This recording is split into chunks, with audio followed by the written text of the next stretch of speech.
रविवार के दिन इस कथा को पढ़ना माना जाता है बेहद शुभ। कहते हैं प्रसन्न हो जाते हैं सूर्य देव। सूर्य देव पूजा।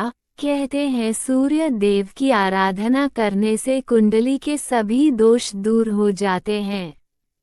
कुंडली में सूर्य मजबूत अवस्था में हो तो समाज में खूब मान सम्मान मिलता है और सुख समृद्धि की वृद्धि होती है।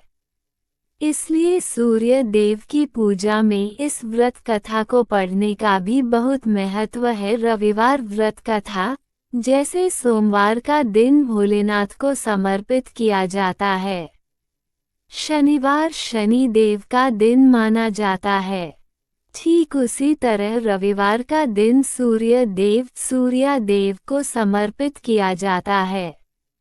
ज्योतिष शास्त्र के मुताबिक सूर्य देव को 9 ग्रहों में राजा माना गया है।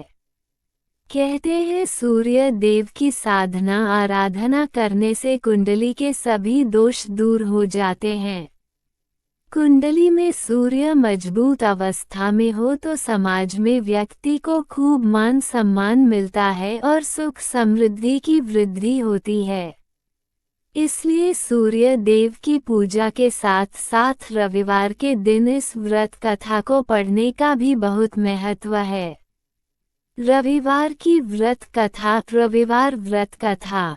रविवार व्रत की तरह व्रत की कथा भी बहुत ही ज्यादा रोचक है। इस कथा के अनुसार प्राचीन काल में एक नगर में एक वृद्धा रहती थीं।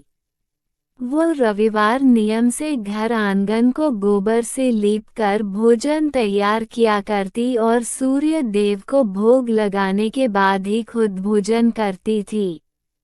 ऐसा व्रत करने से उनका घर धन धान्य से पूर्ण था। हरि की कृपा घर में किसी प्रकार का विग्रह या दुख नहीं होने देती थी।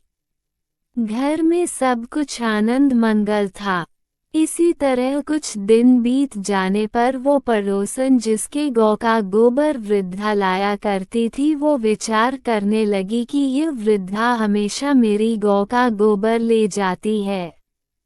ये सोचकर उसने अपनी गाय को घर के अंदर बांधना शुरू कर दिया।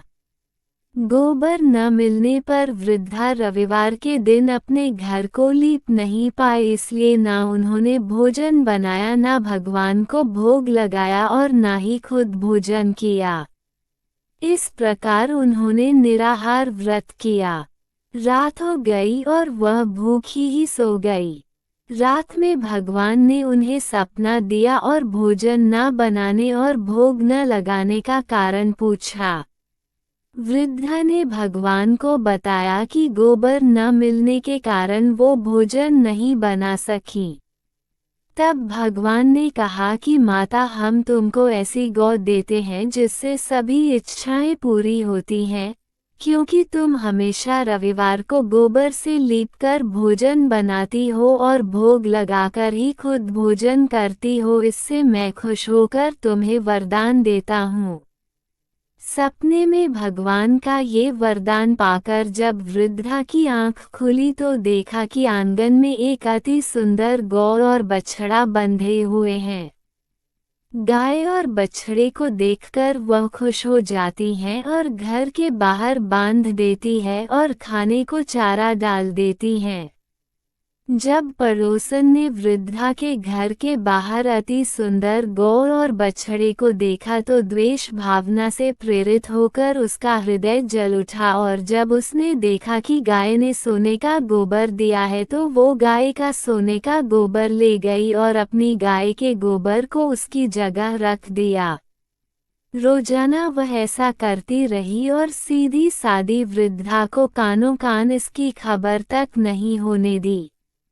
तब सर्वव्यापी ईश्वर ने सोचा कि चालाक पड़ोसन की वजह से वृद्धा ठगी जा रही है, तो उन्होंने शाम के समय अपनी माया से बड़े जोर की आंधी ला दी।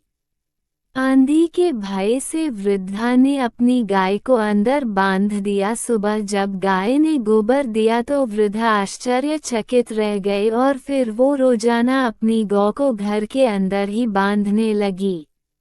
उधर पड़ोसन ने देखा कि गौ घर के अंदर बंधने लगी है तो उसका सोने का गोबर उठाने की चाल कामयाब नहीं हो पा रही है, तो कुछ उपाय न देख पड़ोसन ने राजा की सभा में जाकर सारी बात बता दी।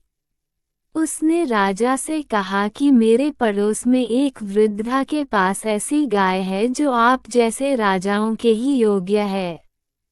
वो गौ रोजाना सोने का गोबर देती है। आप सोने से प्रजा का पालन करिए। वृद्धा उस सोने का क्या करेगी? राजा ने यह बात सुनकर अपने दूतों को वृद्धा के घर जाकर गौ लाने की आज्ञा दी। वृद्धा सुबह ईश्वर को भोग लगाकर भोजन ग्रहण करने ही जा रही थी, तभी राजा के कर्मचारी गाय खोलकर ले गए। ये देख वो काफी रोई चिल्लाई, लेकिन कर्मचारी ने एक ना सुनी।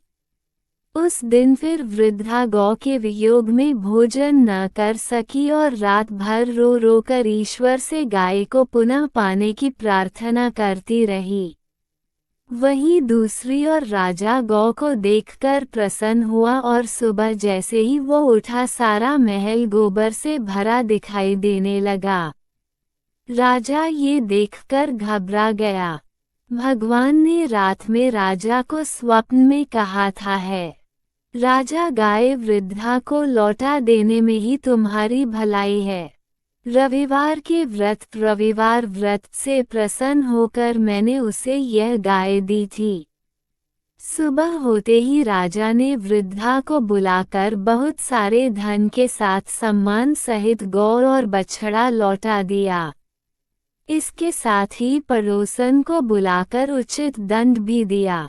ऐसा करने से राजा के महल की गंदगी दूर हुई और उसे दिन राजा ने नगर वासियों को आदेश दिया कि अपनी समस्त मनोकामनाओं की पूर्ति के लिए रविवार का व्रत रखा करें।